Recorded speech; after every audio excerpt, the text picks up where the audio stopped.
Hey everyone, welcome to Sir Inc.'s The Experience Podcast, where we talk about anything and everything kink. We only cater to adults 18 and above, so remember this podcast is not safe for work, or as we like to say, NSF. Remember, you can always watch us during your private time. Hello, kinky and kink curious folk out there. It's Sir Inc. And on this vlogcast, we're doing a video. We're going to discuss emotional ties to one another. And I just said emotional ties, but let me say emotional intimacy. And I'm going to start this off by reading a little excerpt, and then I'm going to delve into it on my own. Emotional intimacy is based on trust. More trust means greater intimacy. Why is emotional intimacy so important? Because it connects our heart and our deepest desires to another person, and that is what creates a fulfilling and lasting bond. To have emotional intimacy means that we have to be honest, completely honest with ourselves and then with the other person, and that means creating a safe place to express ourselves without fear of judgment, punishment, guilt, or shame. And so why am I, let me talk about this. Why is that so important when it comes to the power exchange dynamic? It's so important because a lot of the things that we get into in the power exchange dynamic deals with trust.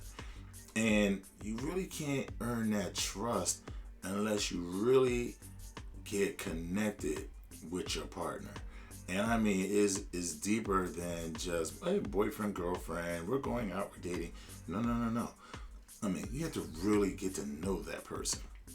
Reason being is, there are some people who like to go into a session and reenact certain things that may have happened to them in their past.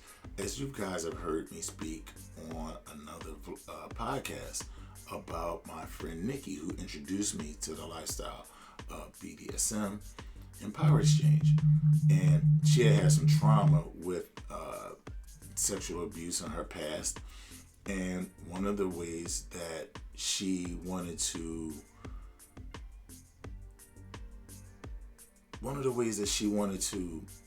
deal with that situation was to kind of reenact it and be the one more so in control. What I mean by control is she's allowing for this situation to take place. So she would like consent, non-consent play. What is that called? Consent, non-consent, some people would say is rape play, but we don't like saying rape. It's consent, non-consent, which means she's giving consent to have a non-consensual act, a non-consensual session. So it's like forced sex, or you tying them up, you playing like a guy that broke into the house and you tie her up and you're gonna, spank her, or, force oral on her, all that kind of stuff, whatever the case may be. People have things that they've dealt with, some traumas that they like to reenact. And the only way that you can get into that space with that person is to truly know them, open up with them. They open up with you. You understand where they're coming from. You don't judge them for that. And you help them work their way through it. And it's different than working your way through it when it comes to BDSM and power exchange. Working your way through it is actually reenacting this kind of stuff. And trust me, when I did it, the first time I did it, it was tough on me because I never saw myself forcing myself on a woman or tying a woman up and, having sex with her, like almost like against her will, right? So I was, after our first session, I was kind of messed up. I was like in my head, feeling a little bad. And normally after a session, you have to give aftercare to the submissive party. And in this instant, she gave me aftercare. She sat and talked to me. She held me and was like, listen, it's okay. This is not about you, it's about me. And this is why I like it. I looked at her face after it was all over. She was like gleaming, excited. She had full of energy. She was happy. And I was like, whoo, man, that was heavy. But, after we talked about it and she consoled me, I understood. And we did it, a few other times after that. That wasn't the core base of what our physical relationship was. But it was something that we did every now and again. And each time got easier and easier because I understood it's not necessarily about me. It was about her. And that's the thing about relationships and sex and intimacy that a lot of people don't get, especially guys. It's not about you, especially this dynamic, this power exchange dynamic. It's not about you. You have to get to understand who your submissive is and understand that you have to do things and cater things specifically to that person. You can't take what you did with another submissive and bring that to the table for a submissive that you may be dealing with at the moment. What does it for A may not do it for B. So this is getting to know someone. But there's too many people getting into this lifestyle and they just want to do shit that they've seen, or they want to do what they like. You can't do what you like all the time.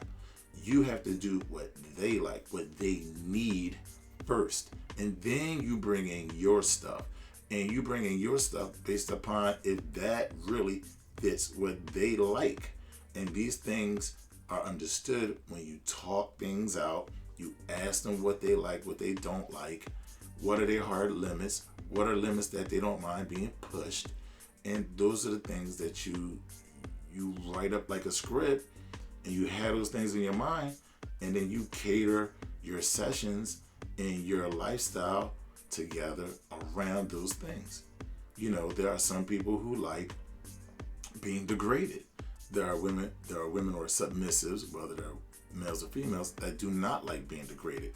But if you're a person that likes to degrade someone, then this is what you need to understand. It is a dom's number one priority that when he takes on a sub is to get in her mind. And I don't mean get in her mind in a bad way, because some women take that in a negative way. I don't mean that in a negative way at all, like get in her mind, play games. We're not talking about that.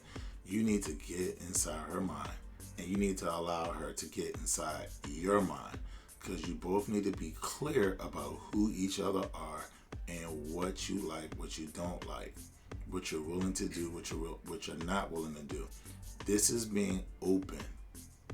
This is what being authentic means, is opening yourself to someone so they can understand who you are. Because I often say that you need to know someone to the point of predictability, at least 80% predictability, because it's trust. I need to trust you, you need to trust me. And the only way that I can allow someone to trust me is if I'm open and being honest with who I am. Me being myself, and after time, and they see your behavior, because people say one thing and do another thing. So when they see that your words match your actions consistently, people will open up to you in ways that you couldn't imagine. But you have to be willing to be honest with who you are, honest with the things you want, honest with the things you're willing to do. Don't go above your head. If there's things that don't suit you, speak on it.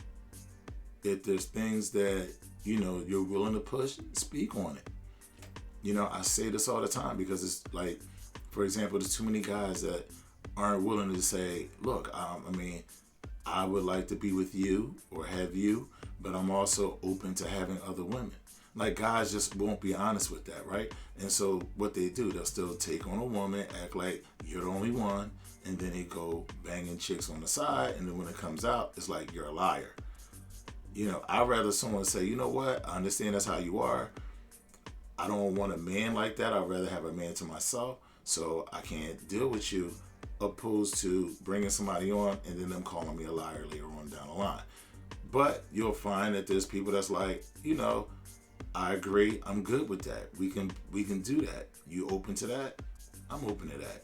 I mean, and I know a lot of women be like, oh, well, guys just want to have more than one. But there's women who are down with being shared. There are women who like, look, I like you. I want to be under your tutelage, but I like to be shared with other men. And I would like to give you that responsibility to share me with another man. So non-monogamy isn't specific just to men. This is what we got to understand. And men, you got to swallow your pride. You might meet a woman who's promiscuous in that way. And if you accept her, she'll give you the power to call, who she deals with. That way you still have some level of control over the situation. But control isn't always saying no. Control is allowing her to have a good partner outside of yourself. But that's for another topic. Anyway, you guys know how to reach me. Sir INQ on everything. SirINQ.com. SirINQ, Facebook, Instagram, Twitter. Check out the community that's growing on kingspace.net. Please leave me your feedback. Email me at sirinc09@gmail.com with any comments that you have, any topics that you may have that I'm not covering, that you wish me to cover. I hope to bring you not only watching me talk about the lifestyle, but also live interviews with others in the lifestyle, male and female, dominant and submissive, and people from all over the globe that I've had the pleasure of meeting and talking to. I plan to bring you guys that, because what we need to do is round those square edges that we all have in our mind and understand other people's experiences and grow and learn from them. So until next time, peace.